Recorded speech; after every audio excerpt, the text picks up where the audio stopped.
dividing every 20 minutes. Billy Blastoff. Now he walks. Our impulses are being redirected. We live in a state of artificially induced consciousness.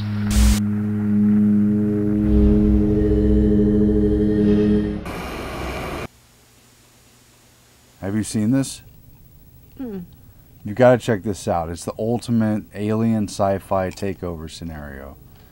Basically, they've got everyone under mind control, and they don't even know it because they're broadcasting this signal, and it's just making them asleep. They can't even see what's going on until this guy puts on the glasses, and all of a sudden, whoa! There's subliminals everywhere, and there's these alien people, and you can only tell with the glasses.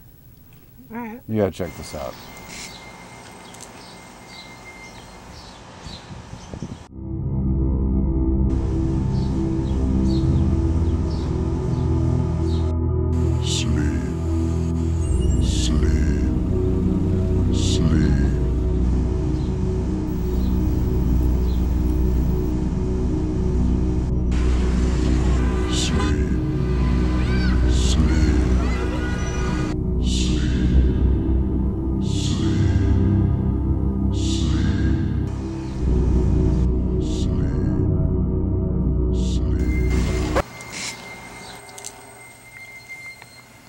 Ugh.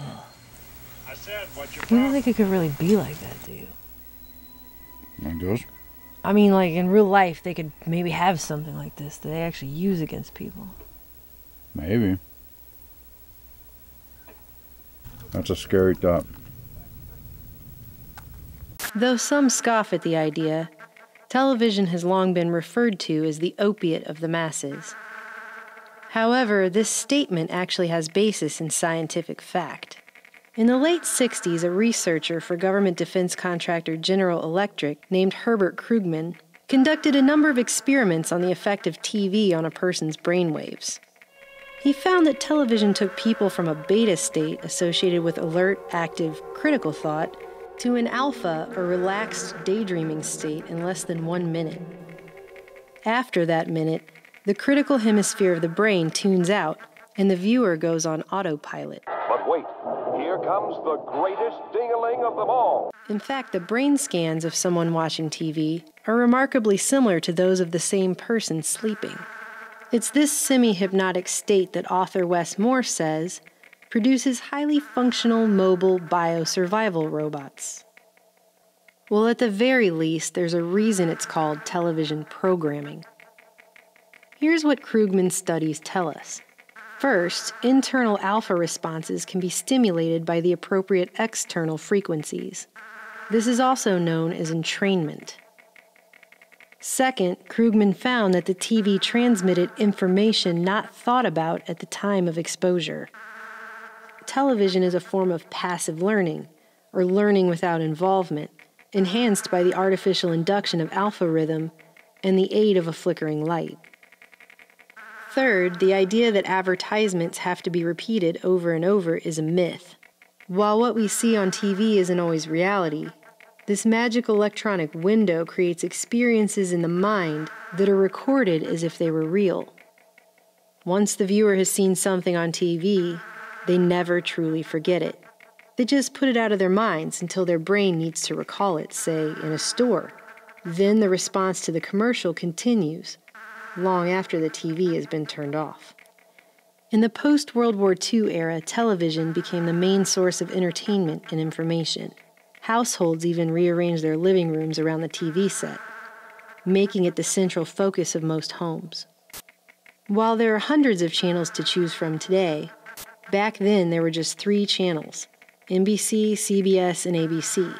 And these 3 stations filtered and framed the outside world, while around the world the State Department and military used TV as a weapon of foreign policy through propaganda outlets like Voice of America. In the 70s, it was even admitted that the CIA had planted reporters and stories in the media. CIA could manipulate the news in the United States. We do have people who submit pieces to American journals. Do you have any people paid by the CIA who are working for television networks.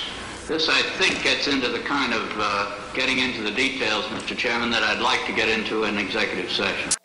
Today, the Nielsen report says the average American over the age of 2 watches more than 34 hours of TV a week. If we're living this much of our lives through the television, what is our reality really?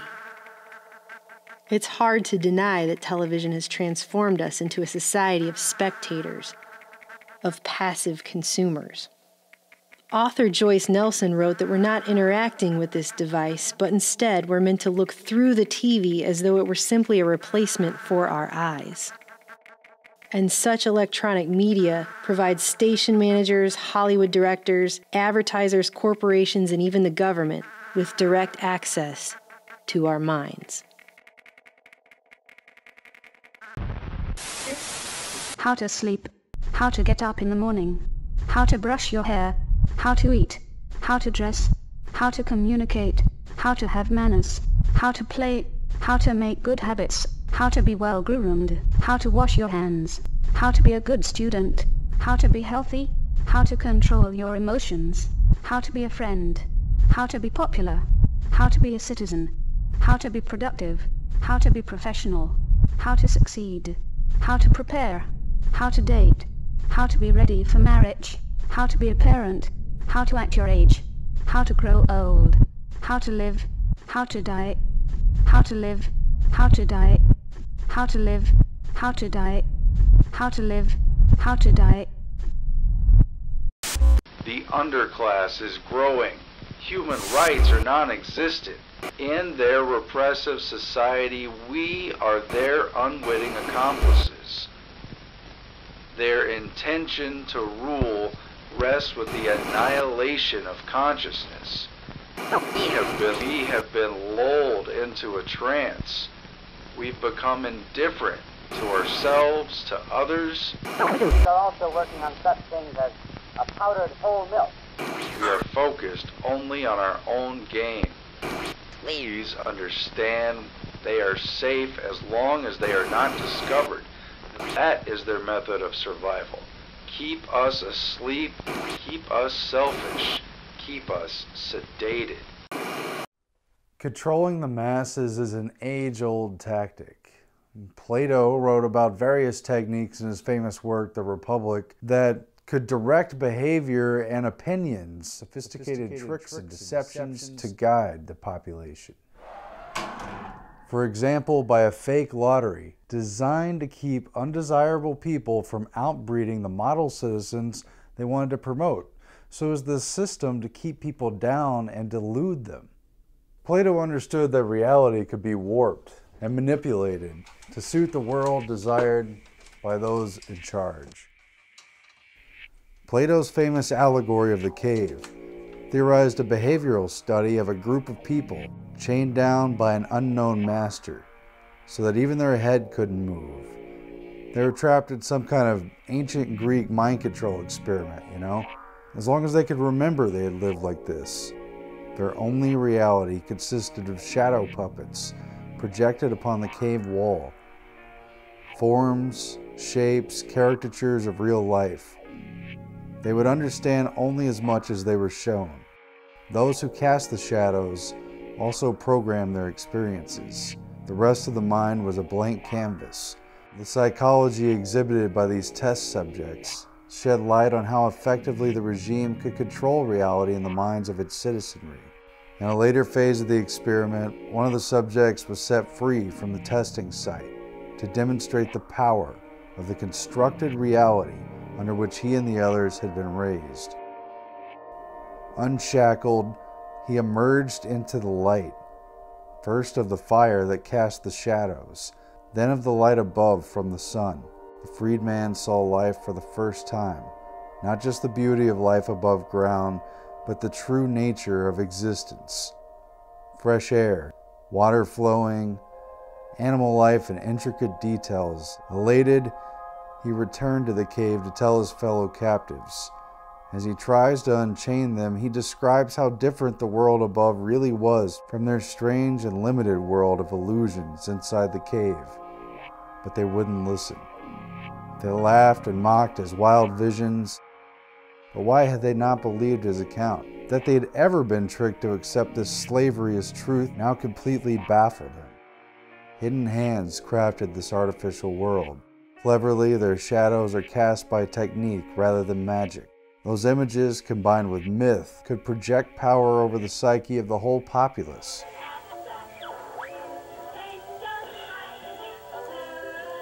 It's still like that today. We're born in darkness. We try to learn as much as we can, size up the world, make judgments, and adapt. And yet, we're ignorant. Still, we sit in the darkness, absorbing vast amounts of our reality from carefully framed, moving images, broadcast to us from mysterious, remote sources. We are their cattle. We are being bred for slavery. We cannot break their signal. We've tried. The signal must be shut off at the source.